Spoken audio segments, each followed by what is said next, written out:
What's up, guys? Welcome back to Balcony Barbecue. This is David again. So we got something really special for you guys today. We're going to be doing beef short ribs, which are just amazing. They're so fun to barbecue. I got mine from Snake River Farms. Again, these are a little bit pricier, but you don't need a super expensive cut of beef short ribs for them to be amazing. You can get yours from Costco or your local butcher shop, and they're still going to be delicious. These have crazy marbling on them, as you guys can see here. So that just makes them super tender and juicy. So I got up super early this morning when it was still pretty dark out, and I preheat my Traeger to 225. Now it's good to know your grill, because as I was starting to watch the temperature, I realized that at 225, it was actually cooking pretty hot. It was cooking closer to 260, 265. So I lowered my small Traeger here down to 180, and that actually was cooking it closer to 225. So when you're making these, you got to make sure you're keeping an eye on them, know what your grill's cooking at. So the first thing I did this morning was I went ahead and started trimming them, and the main thing you're going to want to take off of your short ribs is the silver skin on top, right? Because these are Waygu short ribs, they have a ton of intermuscular fat, so you're not going to need to leave a ton of fat cap on the top of the ribs to keep them tender and juicy. So we're going to actually trim most of this off. Once you've trimmed off your silver skin and some excess fat, you guys can season this really heavily, right? This is a big chunk of meat, so make sure you're covering the sides of it, the front. The only thing you don't need to season is the back, because this is just the bare rib bone. No one's going to be eating this part. And you also don't need to take off the membrane like you would on a normal rack of pork ribs. The membrane here is actually going to help keep these ribs together. You can use whatever you want for seasoning. I just recommend you don't use something with a ton of sugar in it. Because these are going to be cooking for so long and they're going to be exposed to so much heat, the sugar can actually burn. So use whatever you want, get a beef rub. I just wouldn't recommend using something with a ton of sugar.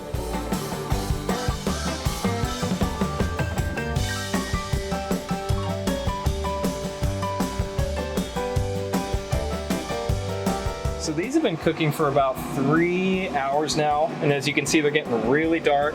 I made sure that I cleaned out the grill just because it's going to be sitting in there so long. I don't want any dirty smoke or particles flying around.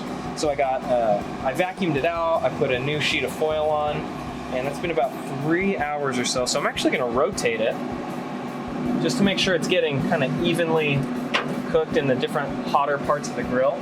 So you can see this is really starting to soften up here after a few hours, but pretty firm still in the meaty parts of it. So we're going to give this a little longer. Once it hits about 180 degrees, we are going to spritz it with some apple cider vinegar and some water.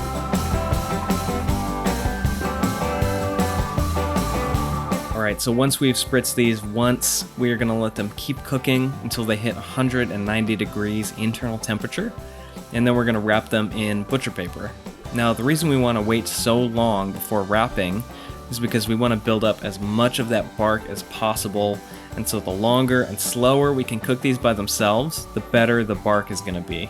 So I wait until the very end of the cook, until they have just a little bit longer where they can sit in their own moisture and soften up in that butcher paper.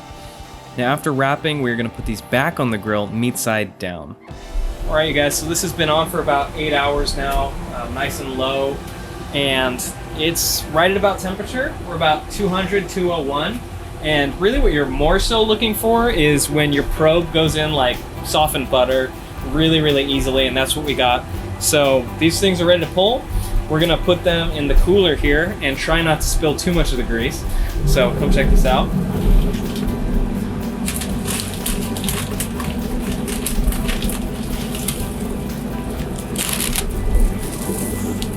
Alrighty. Those are extremely, extremely juicy. So we're gonna let these rest for about an hour or so.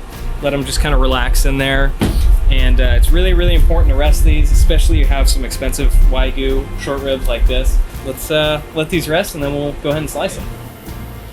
8 hours of cook time, and it actually is still super warm in there. So it's been resting for like what, hour and a half, Brian? Something like that, yeah. Juice is spilling through the bag. Yes, absolutely. Oh wow! They're very large. The membrane looked like it tore a little bit.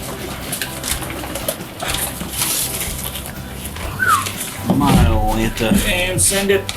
Look at those puppies. Oh my goodness. That smells amazing, right?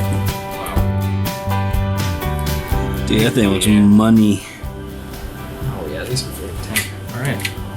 Dude, how do you go about this? It's like meat jello. It's falling apart. Jello. All right.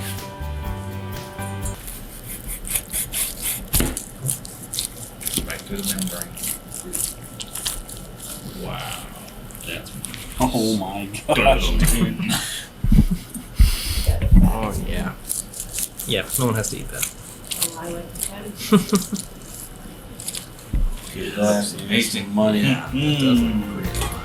If nobody else has got to hold that piece up.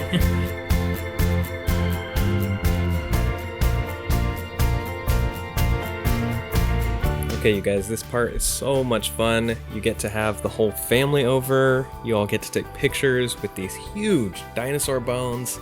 You get to brag about how amazing you are at barbecue. And of course, the best part, you finally get to taste it. Hot under seat. Jordan, you're killing me. This is burning. Okay, cheers. Oh, man. Oh. That's super good. Followed by lots of Is Brian seeing you here?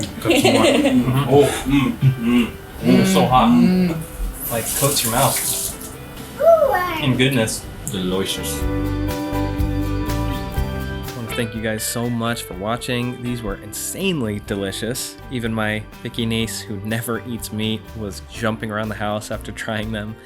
If you make these, please tag me on Instagram at Balcony Barbecue. I'd love to share your photos with everyone there. And as always, we will see you on the next cook.